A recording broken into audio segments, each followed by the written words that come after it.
Saudara-saudara yang dikasihi Tuhan, kita perlu membuat disclaimer di sini dengan mengatakan bahwa yang kita bahas ini adalah diri kita sendiri sebagai orang Kristen.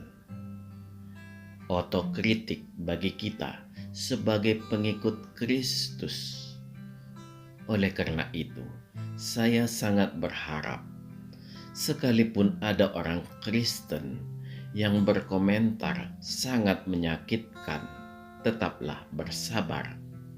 Tidak perlu ada balas-membalas. Kanal kita ini adalah kanal pencerahan, bukan untuk baku hantam. Bagi saya pribadi, saya tetap mengatakan kepada saudara-saudara seiman di dalam Kristus, silakan Anda hendak bergereja dimanapun, baik di denominasi Katolik, Ortodok, maupun Protestan. Prinsipnya hanya ada dua, yaitu gereja harus mengenal Yesus Kristus dalam Allah Tritunggal, serta gereja harus mengakui karya penyelamatan Yesus Kristus di kayu salib yang menganugerahkan kasih karunia keselamatan bagi seluruh umat manusia.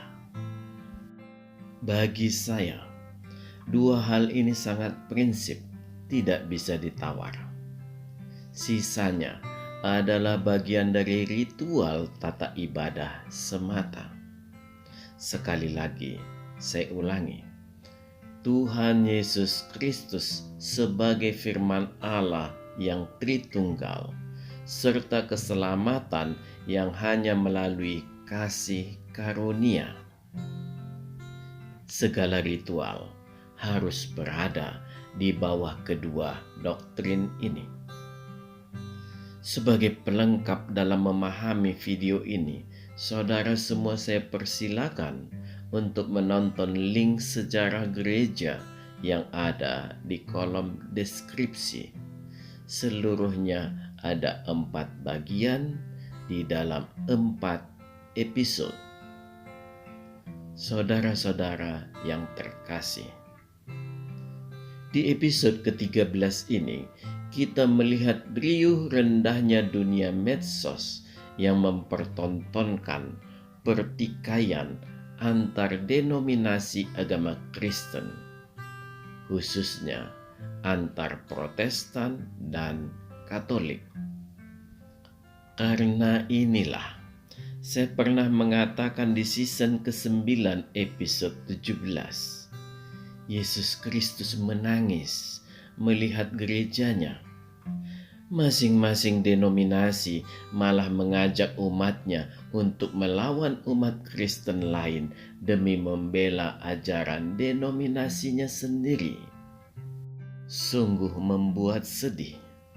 Mereka malah saling membidat-bidatkan denominasi yang lain. Tidak pendeta, tidak romo, sama saja. Sama-sama gila perbuatannya.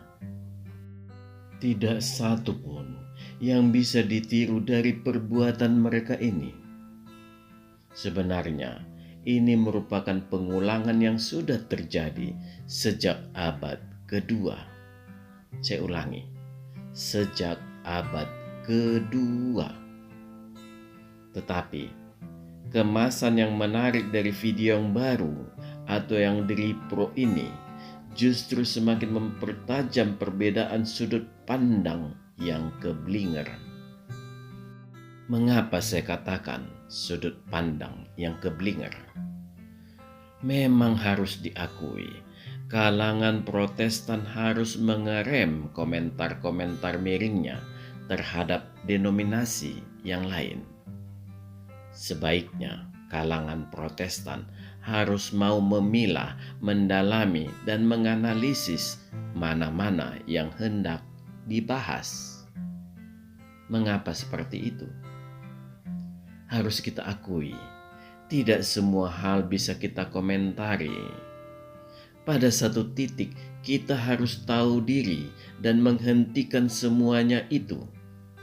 Dan kita harus sadar, sekalipun mengimani Tuhan yang sama, tetaplah kalangan Protestan harus menghormati sebuah realita bahwa dua denominasi besar yang lain itu adalah agama yang berbeda dengan Protestan. Memang, untuk di Indonesia, Ortodok masih belum menjadi sebuah agama. Mohon maaf dan koreksi saya bila keliru tentang hal itu. Jadi, bila sesama Kristen hendak berdiskusi, pilihlah cara yang baik. Jangan seperti berdiskusi dengan saudara sepupu kita. Saudara-saudara yang terkasih, kalangan Kristen harus mau merenung dan harus mau melakukan otokritik pada masing-masing denominasi gerejanya dengan melihat posisinya sebagai kontinuitas agama Yahudi dalam perspektif kekristenan. Agama Yahudi tidak mempermasalahkan ketika kekristenan menyatakan itu, bahkan mempersilahkan kekristenan mengimani juga kitab tanah Yahudi atau Septuaginta dalam bentuk kitab perjanjian lama. Mungkin ini yang harus direnungkan oleh pendeta MYM, pendeta Budi Asali, pendeta Esra Suru, pendeta Deki Gadas, dan lainnya. Sebaiknya kalangan Protestan cukup memberi gambaran tentang dua esensi yang tidak boleh ditabrak oleh ritual, denominasi, atau gereja apapun, sepanjang gereja itu mengaku Yesus Kristuslah kepala gerejanya. Tentunya dengan cara yang elegan. Khusus pendeta Deki Gadas, kembali saya berharap dan menghimbau agar beliau ini tidak perlu mengkonter video-video yang tidak esensial, melainkan tetap fokus menulis pengajaran Kristen secara historical. Karena video pengajaran seperti itu yang ditunggu oleh kalangan Kristen yang merindukan ajaran Kristen dari sumber yang benar. Dan Dr. Deki Gadas adalah orang yang memiliki integritas untuk itu. Dengan memahami posisi ini, kalangan kekristenan, saya harap agar merem langkahnya dan mau menghormati kewenangan atau integritas agama masing-masing. Karena bila melihat posisi kaki menapak, ternyata perbedaan agama itu adalah sebuah realita. Umat juga harus berhati-hati. Dosa Anda semua juga akan diperhitungkan Tuhan dengan turut membidat-bidatkan saudara kandungmu sendiri.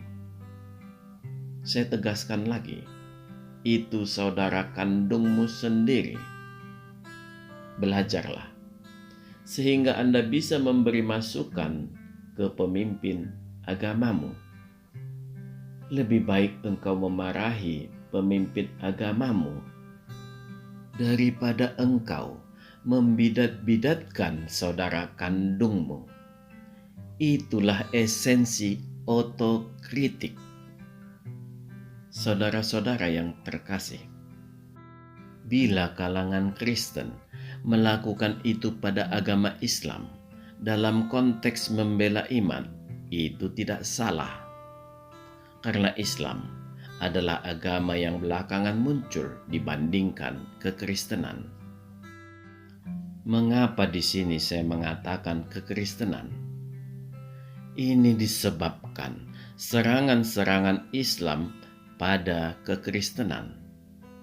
Dan itu harus dijawab oleh kekristenan itu sendiri, bukan oleh hanya satu atau dua denominasi. ketiga denominasi besar ini harus turut bertanggung jawab. Jangan ada yang selalu merasa nyaman berada di dalam sangkar emasnya atau di dalam menara gadingnya dengan merasa cukup menjalankan ritual agamanya. Sementara umat mulai merasa bimbang akibat badai rupa-rupa pengajaran dan serangan dari kalangan Islam.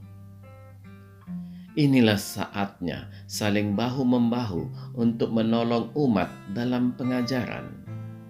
Feedbacknya, peranan umat diperlukan sebagai pengontrol kebenaran ajaran Tuhan dan para rasul di masing-masing denominasinya.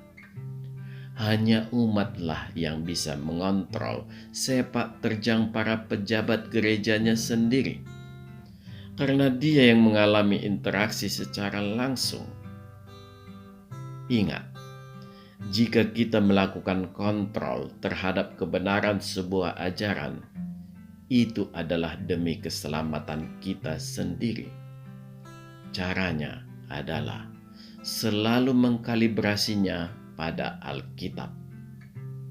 Sampai kapan kita lakukan? Sepanjang masih ada gereja di bumi ini. Saudara-saudara yang terkasih, sudah cukuplah masa-masa kegelapan gereja mengajari kita betapa hancurnya perasaan Kristus dikala umatnya ada yang disiksa dan digantung oleh saudara seimannya sendiri, saudara kandungnya sendiri. Ada yang disiksa di penjara di bawah tanah tanpa mengenal matahari. Ada yang dibakar dengan tuduhan dia adalah penyihir. Ada yang dirajam dan rumahnya dibakar sampai habis. Dan banyak lagi penderitaan yang dialami umat hanya karena mereka ingin membenahi ajaran sektarian dan yang melenceng dari inti tugas gereja sebagai persekutuan umat dan pekabaran Injil. Mereka menentang membayar pajak yang tidak mampu mereka pikul, yang mana pajak itu sendiri merupakan campur tangan dari gereja juga. Mereka juga menentang gaya sektarian dan pemanfaatan wibawa gereja untuk menekan umat demi keuntungan pejabat gereja. Pada masa kegelapan itu, rasanya tidak ada jenis dosa yang tidak dilakukan oleh pejabat gereja. Sungguh mengerikan. Di mata umum, gereja yang terlihat menjadi sedemikian jahat. Dari pengalaman ini, jemaat tidak boleh terlena. Segala aktivitas gereja adalah tanggung jawab kita semua. Saudara-saudara yang terkasih, di dalam beberapa video kita sudah kita bahas 3 denominasi gereja Kristen, yaitu Ortodok, Katolik, dan Protestan. Sebaiknya ketiga denominasi ini mulai belajar dengan hati lapang dan bersih. Jangan berpikiran sempit. Mengapa saya katakan seperti ini? Ingat, orang Kristen memiliki Tuhan yang Maha Kasih. Tunjukkanlah itu kepada saudara-saudara Anda seiman. Saya ulangi, kita satu persekutuan di dalam Tuhan yang satu juga, yaitu Allah Tritunggal itu, dan satu visi misi, yaitu amanat agung. Hanya itu ciri gereja. Sekarang ini, semakin banyak umat dari masing-masing denominasi, baik dari Ortodok, terlebih lagi dari Katolik, yang tidak mau menyebut dirinya adalah umat Kristen. Mereka tidak mau diberi label itu, dikarenakan ingin menonjolkan denominasinya sendiri. Di dalam benak mereka, istilah Kristen itu melekat dengan denominasi Protestan. Inilah kekeliruan awal yang ditancapkan di benak umat oleh para pemimpin gereja. Diperparah lagi dengan ajaran-ajaran yang cukup berbahaya dalam gerakan oikumene yang semu, seperti yang digembar-gemborkan Romo Patris Allegro, yang videonya sering di-share oleh Romo Alphonse. Saudara-saudara yang terkasih, cukup banyak video Romo Patris ini saya tonton yang memperlihatkan dia adalah pewaris Katolik abad ke-10 ke-11 sebelum skisma pertama terjadi.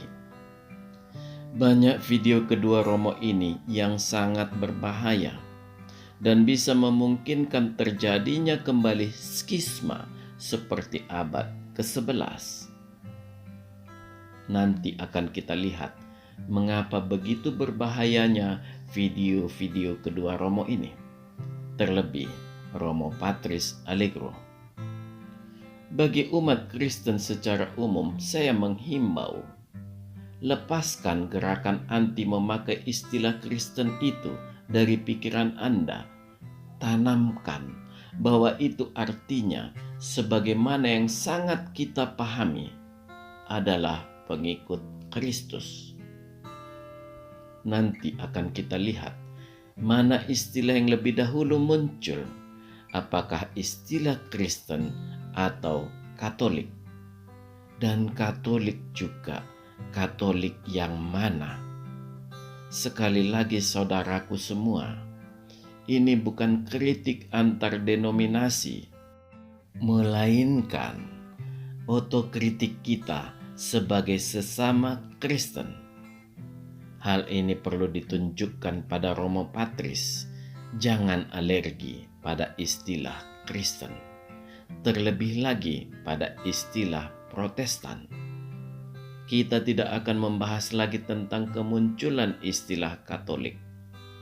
Silakan saudara semua melihat di kolom deskripsi yang terdiri dari 4 bagian dalam 4 episode. Saudara-saudara yang terkasih, Kristen itu bukan Protestan semata.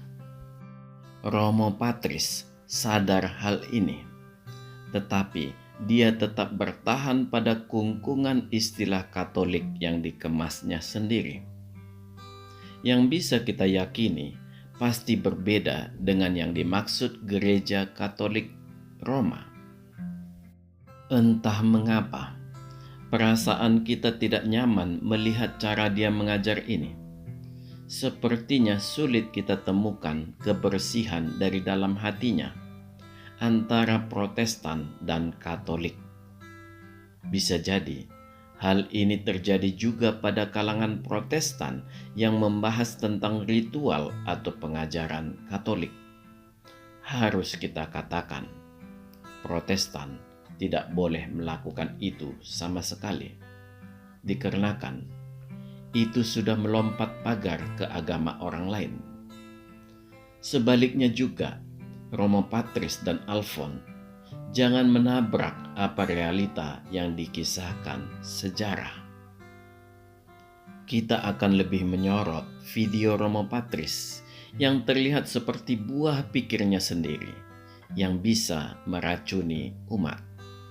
Kelakuannya inilah yang saya katakan bahwa dia adalah pewaris ajaran abad ke-10 ke-11 yang bisa kita yakini pasti bukan sikap Gereja Roma Katolik yang sekarang. Gereja Katolik Roma sendiri akan tetap mengatakan bahwa Gereja Katolik Roma adalah gereja Kristen sebagai pengikut Kristus. Gereja Roma Katolik akan tetap menganggap Gereja Ortodok dan Gereja Protestan adalah saudara kandungnya sendiri yang berada pada tubuh Kristus yang sama, bukan Kristus yang lain. Entah apa maksud Romo Patris menimbulkan pengkutupan dengan menjadikan istilah Kristen sebagai pivot. Romo Patris Allegro tidak menyadari apa yang dikatakannya. Bila kita resapi videonya, sebenarnya dia lebih banyak berperan sebagai Katolik romantisme. Inilah ciri pejabat gereja di masa sebelum terjadinya skisma pertama.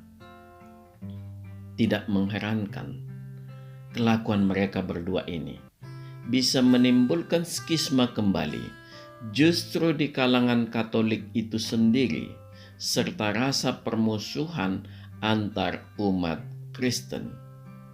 Kedua orang ini sepertinya perlu disorot oleh Gereja Katolik Roma, entah dalam level uskup atau kardinal.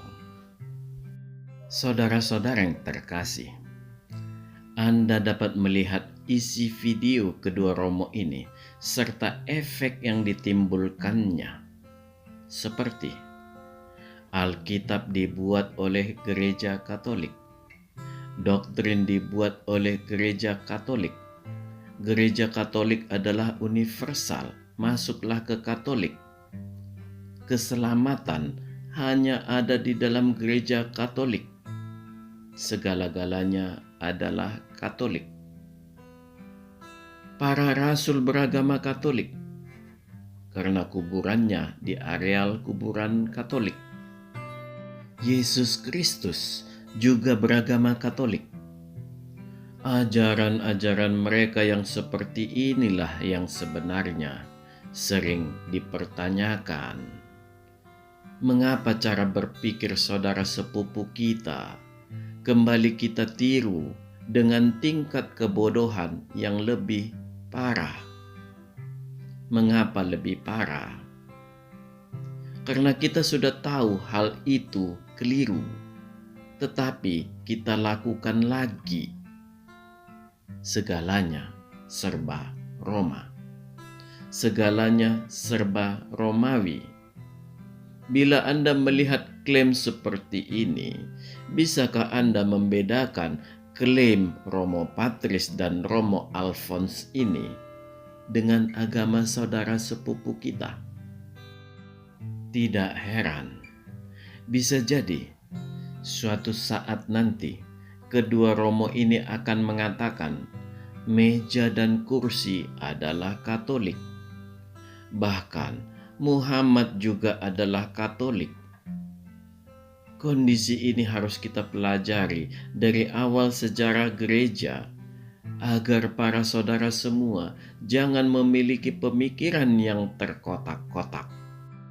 Karena itu sangat berbahaya dan itu sangat ditentang oleh para bapak gereja mula-mula dari sejak awal gereja berdiri. Saudara-saudara yang terkasih, orang-orang seperti Romo Patris inilah yang menyebabkan pecahnya skisma pertama. Dia menutup mata terhadap peristiwa demi peristiwa, terlalu egosentris. Sebagai catatan, skisma pertama pecah karena politik, bukan karena pengajaran. Umat memberontak dikarenakan tidak suka pada denominasi sektarian. Romo Patris tidak perlu membantah dengan mengatakan bahwa isi pengajaran di videonya itu bukan sektarian. Yesus Kristus tahu bahwa gereja itu akan beraneka ragam sebagaimana manusia juga beraneka ragam. Tetapi gereja itu satu dalam hal tubuh dan kepala gereja, yaitu Yesus Kristus. Artinya, Yesus Kristuslah segalanya dan siap menjalankan visi misi yang diembannya. Oleh karena itu, jangan membuat arti gereja menjadi sempit.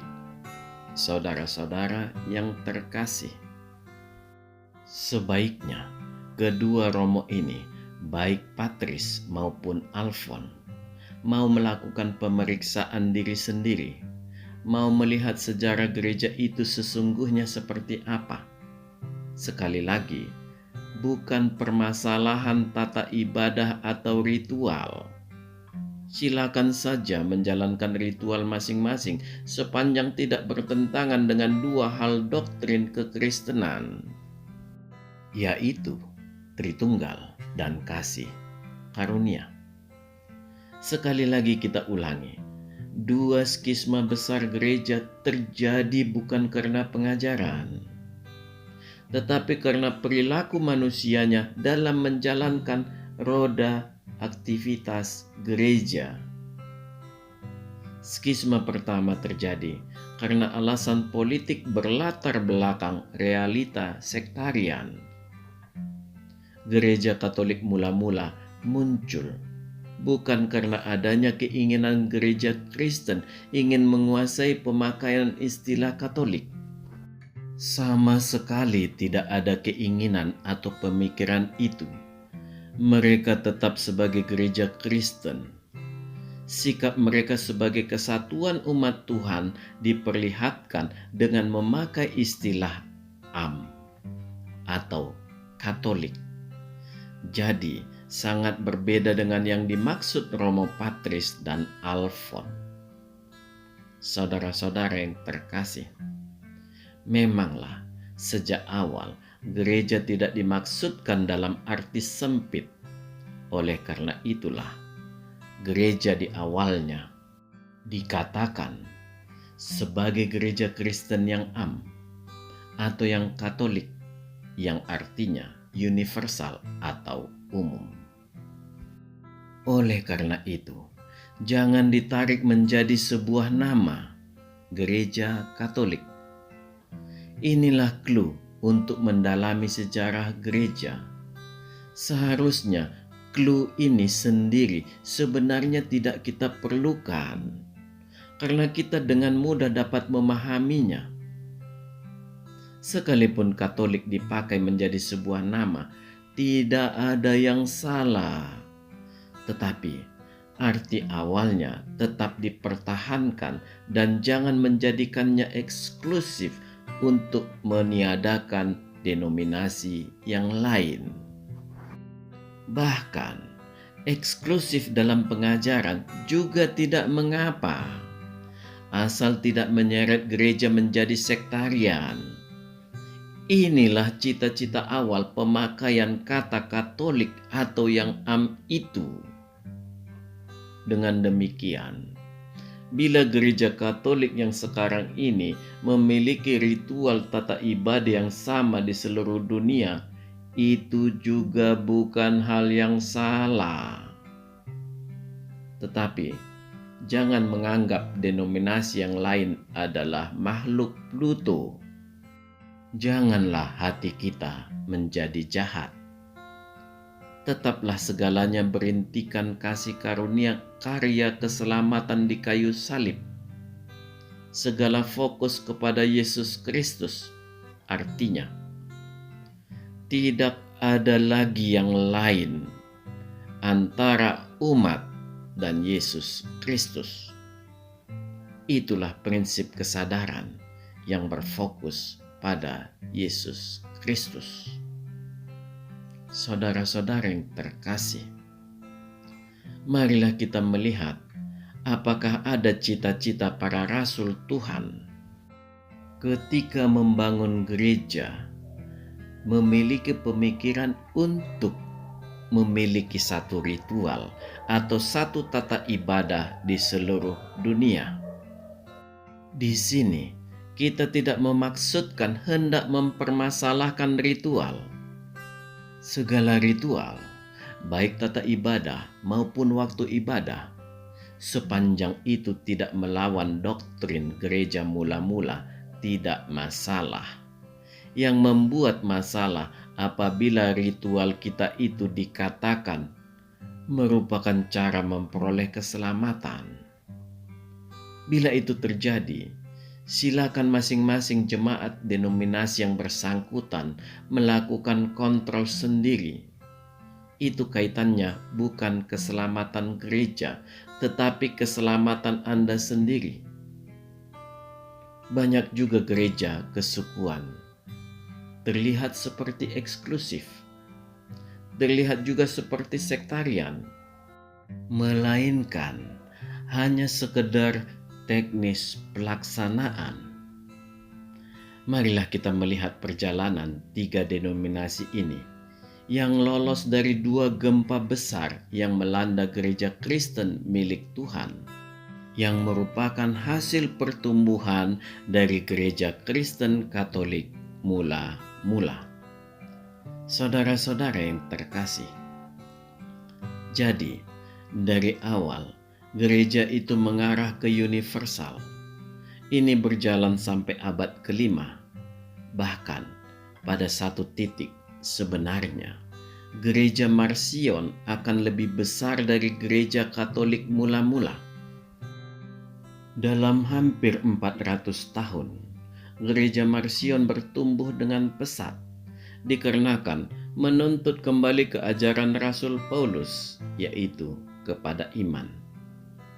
Memang, perkembangan gereja Katolik mula-mula saat itu semakin menuju ke arah moralisme atau ke arah pengutamaan perbuatan. Sebagai catatan kita, moralisme adalah ciri gereja barat sampai saat ini. Ini yang membuat gereja Marcion unggul.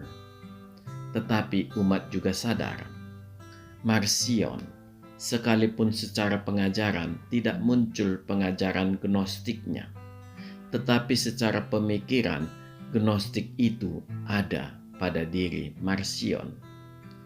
Ini tampak bahwa Marcion tidak mampu memperlihatkan posisi Yesus Kristus pada Tritunggal. Oleh karena kerumitan-kerumitan akibat banyaknya bidat-bidat dari abad kedua sampai kelima, maka kaisar turun tangan untuk menyeragamkan gereja menjadi satu, yaitu gereja Katolik mula-mula. Dan akibatnya gereja Marcion lenyap. Tujuannya mempermudah pengontrolan gereja. Jadi sebenarnya tidak ada peranan gereja untuk membentuk gereja Katolik menjadi seperti saat ini. Tidak ada keinginan gereja untuk mempersempit arti gereja yang Katolik itu menjadi satu tipikal. Itu adalah niat kaisar. Justru dengan tujuan buruk mempermudah pengontrolan umat Kristen. Dengan selesainya video ini nanti, kita harus menanamkan di dalam diri kita bahwa kita adalah Kristen, satu saudara kandung, yaitu pengikut Kristus. Kata di belakang kata Kristen itu hanya tata ibadah aliran gereja yang kita ikuti, atau denominasi kita, hanya itu seharusnya. Titik. Saudara-saudara yang dikasihi Tuhan, sekarang kita semua paham bahwa gereja Katolik mula-mula merupakan wujud induk satu kesatuan kekristenan atau akar dari 3 denominasi mainstream atau aliran arus utama gereja.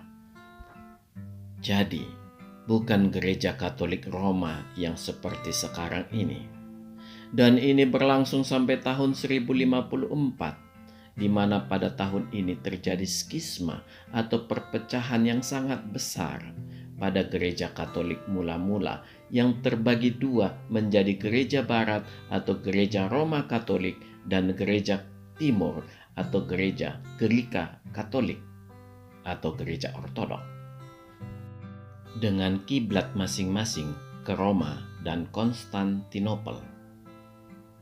Inilah yang dikenal sebagai skisma besar, di mana terjadi pemisahan yang sangat luar biasa menjadi gereja Barat dan gereja Timur. Perpecahan ini terjadi bukan karena perbedaan pengajaran, tetapi lebih cenderung diakibatkan oleh politik, yaitu kecintaan para uskup atau keuskupan pada negaranya sendiri, yang diperlihatkan melalui protes dari banyak keuskupan dan juga dari luar kekaisaran Romawi. Ada juga yang disebabkan karena menentang cara-cara sektarian. Semua diakibatkan monopoli Roma di dalam gereja sampai ke jenjang jabatan.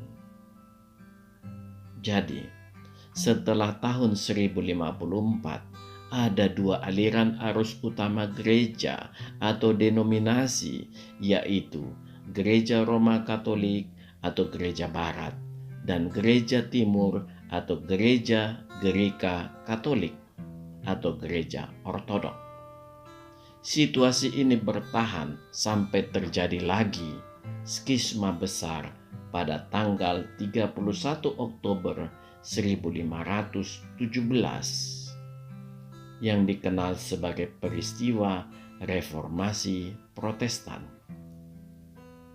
Saudara-saudara yang terkasih, pada masa itu, Gereja Roma Katolik atau Gereja Barat terpecah kembali dan melahirkan embrio gereja-gereja Protestan seperti Luteranisme, Reform, dan Anglikan. Di sini kita sama-sama belajar bahwa bukan masalah kapan munculnya tiap denominasi atau aliran mana yang lebih tua atau lebih senior. Bukan sama sekali. Bukan itu tujuan kita dan itu tidak penting. Serta bukan itu yang membuat kita menjadi selamat. Kita hanya menanamkan cara pikir yang benar, di mana di awalnya akar gereja hanya ada satu, yaitu gereja Kristen. Jadi, ketiga denominasi ini sama tuanya. Barulah setelah berlalunya masa kedua skisma itu, berdirilah tiga denominasi kekristenan yang tetap ada sampai saat ini. Jadi, bila dikatakan berdasarkan denominasi, sebenarnya Gereja Ortodokslah yang pertama ada. Karena mereka terlebih dahulu memisahkan diri pada 1054. Jadi, bukan Katolik dan juga bukan Protestan. Bila berdasarkan kemunculan akibat skisma kedua, Katolik yang sekarang dan Protestan memiliki kesamaan waktu. Tetapi secara asal muasal, kita ulangi lagi, ketiganya akarnya sama, tubuhnya sama, kepalanya sama, yaitu Tuhan Yesus Kristus. Jadi umat Tuhan jangan bodoh, terlebih para pemuka agama, jangan sesat sebelum kepalamu diketuk Yesus Kristus. Jangan pecah belah umat demi kebesaran denominasimu. Berlombalah menjadi besar melalui pelayanan, bukan dengan menambah adonan ragi melalui kata-kata bombastis. Jadi, saudara semua sekarang harusnya sudah paham bahwa apa yang dilakukan Romo Patris ini memang berbahaya, bukan saja bagi persatuan ekumenis, tetapi justru pada denominasi Katolik itu sendiri. Tidak mengherankan suatu saat bisa terjadi lagi skisma yang akan melanda gereja Katolik itu sendiri. Jangan lagi terjadi skisma yang tidak perlu, karena kita sudah pernah mengalami. Dan dari situ kita bisa belajar. Romo Patris harap paham.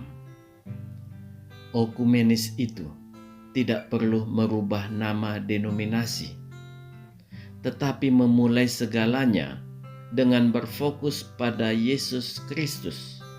Sekali lagi, segalanya. Dan Romo Patris Allegro bisa memulai dengan tidak membenci Protestan. Mungkin tidak terkatakan oleh Romo, tetapi memang sangat terlihat. Jadilah pembaharu iman setiap hari. Itulah iman yang semakin dewasa. Amin. Tuhan memberkati kita. Marilah kita masuk ke saat teduh sejenak.